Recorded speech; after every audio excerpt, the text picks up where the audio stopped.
assalaamu calaykum shirqoolka iyo dilalka siyaasadeed ee lagula kaca siyaasiyiinta iyo dadka saamaynta ku dhexle bulshooyinka kala duwan noocay doonta ahaata saamayntaas ma ahan mid hadda soo bilaabatay waa mid waqti dheer soo jirtay halkan waxaan kugu soo gudbinaynaa 10 dil siyaasadeed lagula kacay madax iyo dad saamayn ku dhexle bulshooyinka oo intooda badan dhacay qarnigii aan soo dhaafnay iyo midka aan ku jirno bilowgiisii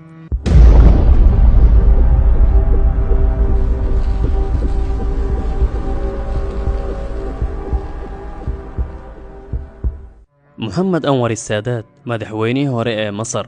لحدي بشي أكتوبر 1981 أنور السادات وحو كقيب قلايي حفلad loogu dabaaldegaya guushii dagaalkii 73 sano loogu xoreeyay ciidanka Yuhuudda xilli Saadaad iyo ku-xigeenadiisa taliyaasha ciidanka ay fadhiyeen qaybta hore ee goobta dabaaldega ayay mooto ka mid ah ciidankii marayay madaxweyne hortiisa istaagtay sidii iyadoo ciladaysan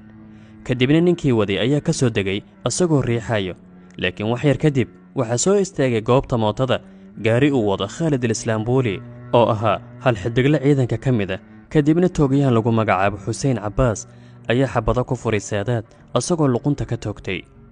kadibna bamba ayaa xigtay iyo rasaas fara badan qiiq iyo uuro ayaana dhacday kala cararkii iyo xabadihii dhacay ayay dadku kala dhuunteen iyo qiiqa heerka argagaabiyay Saadaad asagoo dhigbaxay ayuu kor madaxa u soo qaaday laakiin mar labaad ayuu Islaambuli xabadka uga furay ilaa uu goobta ku geeriyoodo Anwar Saadaad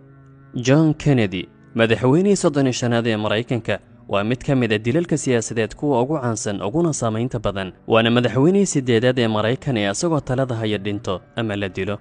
inta aanan la dilin ka hor handadaad badan ayaa soo gaari jiray Kennedy laakiin markii dambe asagoo maraya wadooyinka Dallas gacantana u haatinaya dad wadooyinka taagan xilli uu saarna gaari kor ka furan lana socotay xaaskiisa ayaa rasaas lagu furay 22 November 1963 kadib dilka Kennedy rubuc saac waxaa la soo xiray nin lagu magacaabo Harvey Oswald oo looga shakiyay inuu madaxweynaha dilay ilaa hadda dood ayaa ka taagan cidda dhabta ee dishay Kennedy dad ayaa aaminsan inay ahayd shirqool Yuhuud soo maleegtay iyo inuu mas'uul ka ahaa ku-xigeenkiisii oo markii dambe noqday madaxweyne Lyndon Johnson madaxweynihii Algeria Mohamed Boudiaf waa mid ka mid ah ragga magaca kule kacdoonka Algeria ka dhanka gumaysiga ee Faransiiska Boudiaf waxaa la dilay 29 Juun 1992 xilli hawl shaqo oo ku maray gobolka Cinaaba ee dalka waqti uu madaxweynuhu kalmad ka jeedinayay qaac weyn ee fadhiyaan dad mas'uuliyiin iyo rayd isugu jiro khudbadiisa oo socota mar uu maray kelmadda dawladaha naga hormaray maxay naga hormareen cilmiga iyo islaamnimo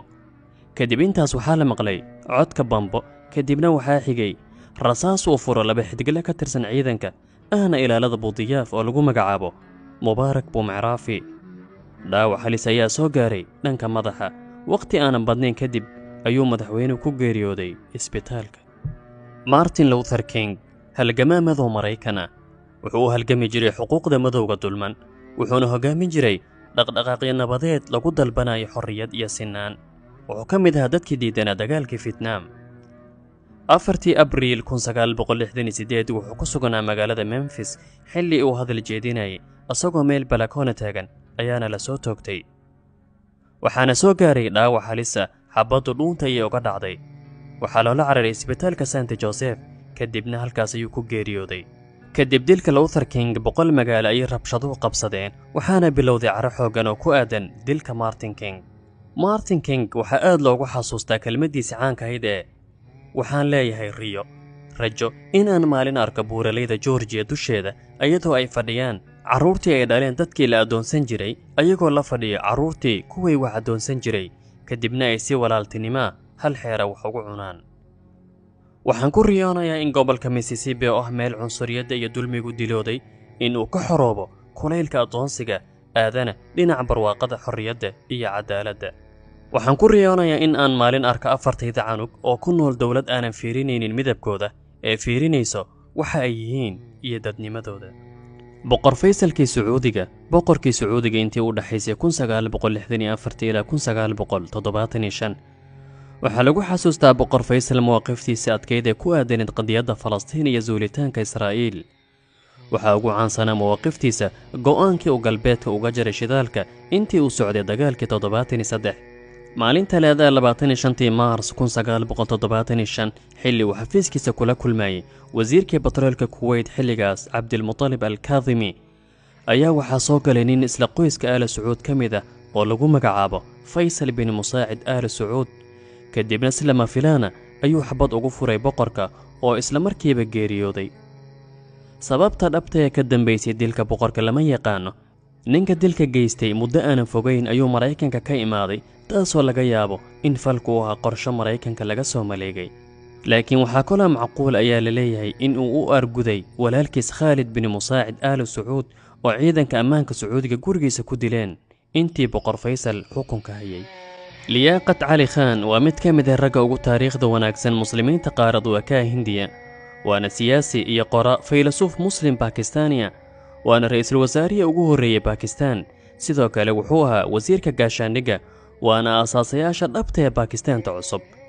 16 Oktoobar 1951 ayaa la dilay liyaaqat cali khan. Malcolm X shahiidka islaamka Alxaaji Malik Shabbaas muslimadoo Mareykana wuxuu u soo halgamay xuquuqda muslimiinta iyo madowga cunsuriyadda la kulmayay xilligaas. wuxuu ahaa nin dhalinyaro ah oo aad u dadnimo badan, waxaana daliil u ah asagoona 40 sano gaarin ayaa la dilay, laakiin ka tegay raad wanaagsan dhanka halganka, orahaha iyo dhaxalka xorriyadda. Malcolm X isku daya dil badan ayuu ka badbaaday dhowr mar ayaana gurigiisa dab la qabadsiiyey, laakiin 22 February 1965 xilli uu kalmad uu islaamka dadka ugu yeeray ka jeedinayay hool shireed ku yaala New York ayuu nin u soo dhawaaday goobta Malcolm uu joogay, kadibna xabad ayuu ku furay. wax yar kadib 2 nin oo kale ayaa goobta imaaday, waxayna israaciyeen Malcolm X. 10 xabadood ayaa xabadka looga dhuftay shahiidka xaqa Alxaaji Malik Shabbaas Malcolm X. Rafiiq Al-Xariiri aabaha Sacd Al-Xariiri ra'iisul wasaarihii Lubnaan ee hore. Al-Xariiri waa maalqabeen sunni Lubnaani ah, wuxuuna muddo ku dhex jiray siyaasadda Lubnaan. 92 ilaa 98 ayuu noqday ra'iisul wasaaraha Lubnaan. 2005 xilli ay kolonyadiisu maraysay waddo ku taala Beirut ayaa waxaa kolonyada qabsaday qarax weyn oo u dhigmo 1,000 kilogaram maadada TNT. dilka Al-Xariiri waxaa lagu eedeeyay Iiraan iyo Xisbullah. Cabdirashiid Cali Sharmaarke madaxweynihii labaad ee Soomaaliya 10 Juun 1967 ilaa 15 Oktoobar 1969. sidoo kale intii u dhaxaysay 60 ilaa 64 ayuu noqday ra'iisul wasaare. madaxweyne Sharmaarke xilli uu booqasho ku maray gobolada dalka, gaar ahaan gobolka Sool magaalada Lascaanood 15 Oktoobar 1969 ayaa nin boolisa u soo dhawaaday madaxweynaha kadibna xabad ku furay, taasoo keentay in madaxweynuhu geeriyoodo. sawir 2 madaxweyne oo la dilay, mudane Cabdirashiid iyo John Kennedy, labadoodaba waa la dilay. geerida madaxweyne Cabdirashiid waxaa xigay in talada dalka gasho ciidanka militariga, taasoo markii dambe keentay madaxtinimadii Mohamed Siyaad Barre. Benazir Bhutto boqorada quruxda siyaasiyiinta caalamka, ra'iisul wasaarihii hore ee Bakistaan Benazir Bhutto 2 mar ayay Bakistaan ka noqotay ra'iisul wasaare, waana gabadha u dhalay Dhulfaqar Ali Bhutto oo ahaa siyaasi Bakistaani caan ah, waana xaaskii madaxweynihii Bakistaan ee hore Asif Ali Zardari.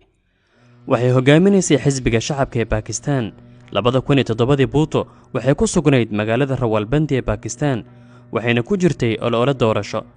mar ay la hadlaysay dad isu soo baxay ayay gaarigii isdaarayd madaxa kala soo baxday, kadibna nin hubaysan ayaa isla markiiba toogtay. waxay ku geeriyootay isbitaalka Rawalpindi ee Punjabta Bakistaan.